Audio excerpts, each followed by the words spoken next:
So, first of all, given that you are now in the corner office of a global corporation, yes. Yeah. What is left from the story experience that you described in your new book when you was in a corner shop? Yeah. Well, for those of you that may or may not know this, I released a book in October. The name of the book is Winner's Dream. The book is now on its 12th printing. I'm told that's very good. And if any of you have purchased the book, thank you. I'm very honored. We also have it on Kindle and audio, so I actually did the audio myself. If you want to download it to your iPhone or whatever device you use, you'll be stuck with me for about 14 hours, so it's up to you. But I basically tell the story from the corner store to the corner office. And I started out trading in 3 part-time jobs for 1 full-time job, which is when I bought my little business for $7,000 when I was 17. And to net it out, here's what I learned about business then, which still plays out today. In a little business, if that customer doesn't come through that door time and time again and stay loyal to you, you go out of business. Real simple. So in the end, the customer and the customer alone determines whether or not we're successful. Here's what I learned. I learned back then that I had 3 market segments. 1 was senior citizens. What I learned about senior citizens is they would rather get things delivered than come out to the store. My competition either chose not to or couldn't deliver, so we did. Now I had my senior citizens. The second thing was, my dad was a blue-collar worker. He wore jeans and a T-shirt to work. And I lived in the kind of neighborhood where jeans and T-shirts were a lot more common than suits and ties. And what I learned about blue-collar workers is they got paid on Friday, and they were flush rich on Friday, but they were broke by Sunday morning. So I gave them credit. And they just signed out all week long in a notebook, and they always paid me back when they got paid. Then the third thing was these young high school kids. And my number 1 competitor was right next door to the high school. One day, I go over there to see what these kids are doing. So they're lined up outside the store, like 40 at a time. And it's a big store, and there's only 4 people inside the store. So I asked the kids outside, why is there only 4 in there, and all you are standing out here? And they said, well, they think we're going to take things. I said, don't worry about all that. You follow me down to my store. So by then, I had built a video game room. Remember those video games you put quarters in and you play Asteroids and Pac-Man? And I had the games waiting for the kids. We treated them nice, gave them good food, sandwiches, and soft drinks. And to underscore the importance of customer satisfaction, one of the kids said to me, Bill, when we want good food, have a nice refreshment, and play video games, we come to your store.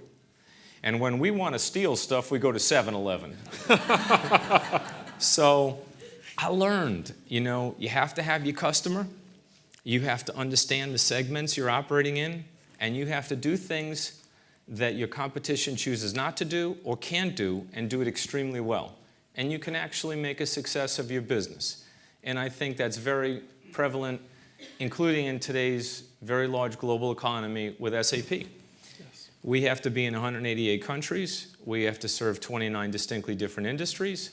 We have to cater our offering to small, mid, and large customers, and they're all different, and they all have their own unique set of priorities. If we can focus on them and treat them extremely well, we can win. And I'll leave you with this one thought, which I say in the book. Above everything else, when all the words disappear and the theater goes silent, trust is the ultimate human currency. People do business with people they trust. And we all make mistakes, but the people you trust can say they're sorry, and they can fix a mistake, and you can go on with the relationship. But you only accept that because you trusted them in the first place. So this is how you learn to build a customer-centric cultures. I like to think so. Yeah, I like to think so. I mean, I think also with the strategy I tried to outline today, I wanted to be on the side of the customer. So this morning, very capable and professional reporter said to me, I heard that SAP is cutting jobs. To which I replied, SAP is not cutting jobs. In absolute terms, we have 75,000 employees now. We'll have more than 75,000 next year at this time. What I said, internally and externally, because I only have one story, is we need to put the people and the jobs where our customer needs us to be. So for example, if you have excess capacity in the United States or Germany or any place else in the global economy, and there's a huge opportunity in the Middle East market or in the South America market, you have to offer people the opportunity to be trained and retooled. But if that's where the customer needs us, then that's where we have to be. Similarly, if you have a business where the revenue shift happens in your company, where more revenue goes to HANA or to the cloud or to the mobile, yet these businesses don't have enough resources to meet the market demand of your customers, you have to make it clear to your employees that we must change. Because no company can be a sustainable market leader unless they're willing to make the necessary changes for where the customer needs them to go. Change is the price of survival. Nobody gets a free ride. Not SAP, not anybody, especially in the new economy. There's another theme that came out from your book, is the idea that celebrating people is a form of motivation. Yes. But how about the cost cutting? Well, first of all, I don't cut cost. That's the interesting thing. I'm not saying cost cutting is a bad thing. I'm just saying in my case, let me deal with cost cutting and then I'll talk about the power of pageantry. Our cost goes up every year. The cost has to go up commensurate with the revenue growth. So we'll actually invest a lot more money and spend a lot more on all categories. We'll just do it in different forms based upon the new market and where the customer needs us. That's what I just said. But our absolute cost base will go up substantially on a year-over-year basis. Some companies aren't growth companies. We're blessed. I feel very lucky that SAP is a growth company. So as long as your revenues go up, your cost base can go up commensurate with your revenues, but sometimes people will have to do different jobs. And that's the case of SAP. And I make no apologies for that. I think a leader that doesn't step up to that and make it very clear that we have to go where the customer needs us is not a good leader. Now, as it relates to pageantry and motivating people, I tell the story in the book. I think you might like this one, because you probably have had your own situation. So I'm living in New York City. I'm newly married at the time. And I get an offer to go run Puerto Rico and the Virgin Islands. Interesting, because my wife and I just had a newborn baby boy. We're living in Manhattan. Everything is great. You know that moment in your life where everything's perfect, and then somebody calls you up and offers you this job? And I didn't know if it was a compliment or they were trying to tell me something, because Puerto Rico, out of the 64 businesses in the company, was dead last. They were 64th. And then I got to thinking. I said, as a leader of consequence, there's two types of people in the world. One type of person, what's in it for me? What's my title? What's my money? How is this going to look for me? Does it make me happy? That's one type of person. Another type of person is, life is a balance. Maybe this company is smart, and if they offer me an opportunity and I accept even the most challenging of opportunities, they won't forget, and they'll recognize that I did it when they needed me to, and I showed leadership, and I gave it a chance. I chose that, and I chose to be that type of leader in my career, and I don't think it's hurt me. But let me tell you what happened in Puerto Rico. So I get there, and of course everybody's expecting the American loud, with the vision and all the answers. I got it, let's just do these 3 things, it's going to be fine. And I just did the opposite because I knew that that was going to be the perception. So I was reading Spanish for Gringos, listening to Berlitz tapes, getting lessons on Spanish. And for 2 weeks, I interviewed employees day and night. And I just listened to them.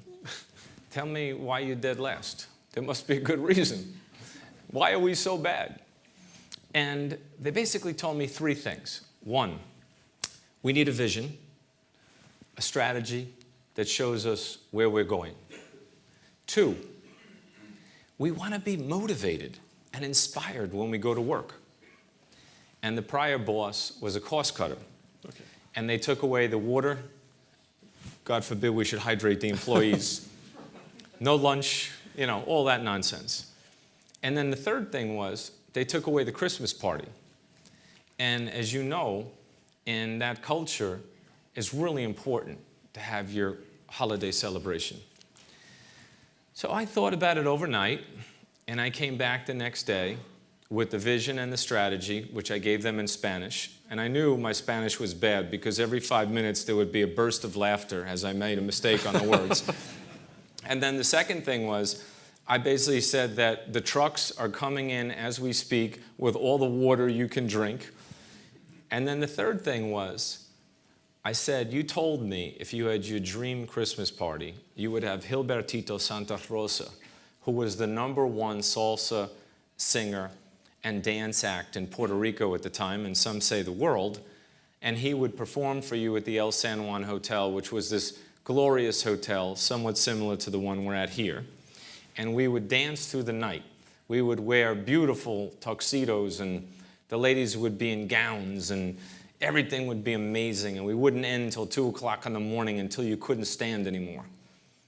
And I said, and incidentally, I've already made the decision. Gilbertito is signed.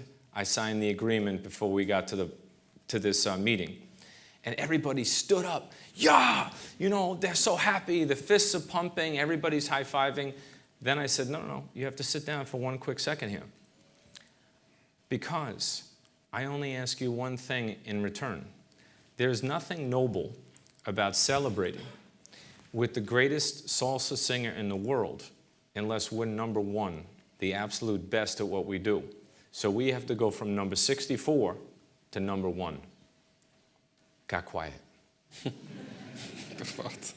And I said, just believe in it. If we believe in it, and every day we focus on that customer, every day we got the passion, and every day we focus on being the best we can be, living up to our potential, I promise you we'll make it. By October of that year, we were like Seabiscuit going around the track, and we went from 64 to #5. By December, it became the #1 business in Xerox, and everybody partied as the #1 performing operation in the entire company. So it was like the little engine that could and did. It's possible. If everybody believes, it's possible. Why do I think it happened? Because the power of pageantry and that moment in their minds where they could have that party again just took it off the charts. Maybe using another example like that, what's your advice on building and leading a management team? Which kind of team? A management team. A management team. Well, the first thing is this. Everybody on the management team has to truly trust each other. Yeah. They have to be not just on the team, they have to be part of the vision, the strategy, and the execution of the ultimate plan. They have to be absolutely tied at the hip. And a team has an unbelievable opportunity because if they trust each other enough, and if they want it enough, they can do anything. The final point that I would make on the team is you have to have diversity. I don't just mean gender diversity, which I also believe you need. I believe that it's intellectual diversity. So the way I look at it is anybody that's on my team has to be a person I would personally work for, somebody I look up to and believe in. They have to be a leader of consequence. They have to have an intellectual advantage in one area that is different than all the other people on the team. So they're an expert in their field, someone else is an expert in another field, and we're constantly transferring that knowledge and harmonizing that knowledge so together everyone is achieving more because we stand for something collectively that individually we could never be. The final thing is, I always believe that teams have to focus on going to the number one spot, being the absolute best. The saying I have for this is significant teams go beyond simply being the best. They go to the next level of greatness. They go so far, they leave footprints. We all found the world to be a pretty good place. So what we do with it and how collectively we make a difference is by doing things that have never been done before. That's what teams of consequence do. They do things that never happened before, and they create a future for the world that never existed before. That's when you know you made a difference. So this is your advice for be a leader. Absolutely.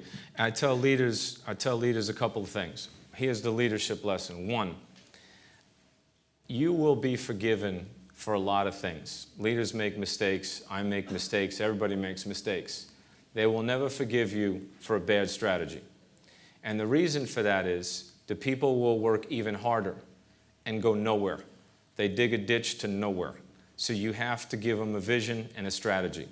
And the second thing is you have to be authentic. You don't have to be the best, but you got to be you. And someone asked me the other day, what's the best advice you ever got? I said, my mother gave me the best advice I ever got. And she just said, the best part of you is you. Just be yourself. And I think that is a great piece of advice for leaders. Just be you. I mean, we're all different. We have a different style, but the people always know when it's authentic and it's uniquely you. And they'll follow people that are unique and absolutely authentic in their own skin. Design thinking. Yeah. You built a successful innovation about around this culture and this concept. Can you explain how that approach works? So design thinking and innovation. Let me give you the three pieces of this because I think in every business this can help you. Number one, what does design thinking and innovation actually mean? It actually is very simple. Do we have the big idea? So the first phase of design thinking is desirability. Desirability. Do we have the big idea? Is it worth going after? The second phase is feasibility. Can we actually achieve it? Do we have the skills, the knowledge, and the resources to pull it off in a time frame that's considered acceptable? And the third thing is viability. Viability. Will it sell in the boardroom? So if I invest, do I get a return on that invested capital? And is that at least equal to or better than other things I could be doing with my time and money? Desirability, feasibility, viability. If you simply follow those three rules and you apply them to almost any initiative you set out on, you'll be a success. My last question. In 2010, you changed the SAP vision, no? Help the world run better and improve people's lives. Yeah. Can you talk about? Yeah, so here's exactly how it happened. At that time in 2010, the world had just come off of the financial crisis. We had brought the company back to an acceptable level at the end of 2009. In the beginning of 2010, we changed CEOs. The board unanimously voted to have a new CEO, and we then had to really pull together our thoughts on where we were going to go for the next 5 to 10 years. So we spent all of our time on the vision and the strategy. So help the world run better. I basically asked a simple question. If we weren't around, would it matter? Would anybody care? And I asked everybody that question. If SAP wasn't around, would anybody care? And people would say things like, of course they would care. We have over 100,000 customers. You know, we're in X number of industries, and we're in X number of countries, and the mission-critical processes of companies rely on our software. Of course, people couldn't run their business without the software. I said, okay. So if that is true, and we do matter, what is our enduring cause? Run is the operative word. We help businesses run.